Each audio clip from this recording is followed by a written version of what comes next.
Il est important de suivre les différents indicateurs d'une campagne d'appel sortant. Il existe deux types d'indicateurs. Il y a tout d'abord les indicateurs quantitatifs et il y a les indicateurs qualitatifs. On commence tout de suite avec les indicateurs quantitatifs. Ces indicateurs permettent de déterminer la taille de l'équipe affectée aux appels sortants selon le type d'appel envisagé et de fixer des objectifs. Leur analyse doit permettre de mettre en place des actions de remédiation. Tout d'abord, on va vérifier le volume d'appels. C'est le nombre d'appels passés par heure divisé par le nombre d'appels émis sur la période de la campagne.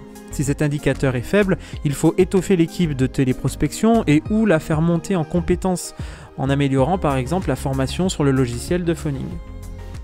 Autre indicateur important, le taux d'aboutissement. C'est le nombre d'interlocuteurs joints divisé par le nombre d'appels émis. Il faut adapter les horaires des télévendeurs en fonction des heures et des jours où il est plus facile de joindre les prospects et faire évaluer la qualité de la base de données avant de lancer les campagnes. Troisième indicateur, il s'agit du taux d'échec des appels. C'est le nombre d'appels ayant raccroché immédiatement divisé par le nombre d'appels émis. Il faut détecter en amont les prospects qui sont hors cible, par exemple en B2B, les entreprises de trop petite taille ou de mauvais secteurs d'activité. En B2C, on pourrait peut-être éviter des situations familiales qui seraient inadaptées aux attentes du commanditaire.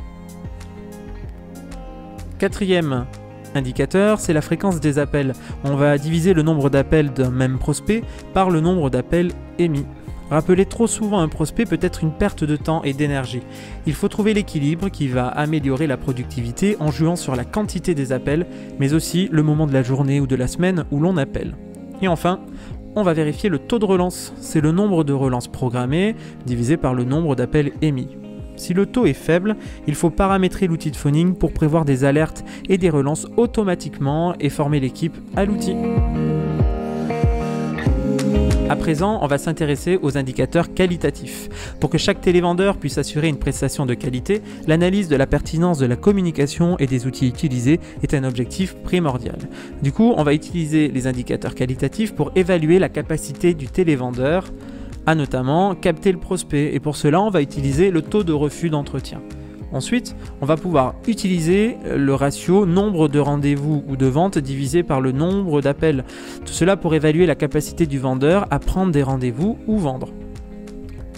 Ensuite, concernant la capacité du télévendeur à recueillir les informations et relancer les absents, on va diviser le nombre total de contacts par le nombre de fiches de contacts complétées. Enfin, on va diviser le nombre de contacts non intéressés par le nombre de contacts utilisables pour mesurer la capacité du télévendeur à générer des contacts utiles et à susciter l'intérêt du prospect.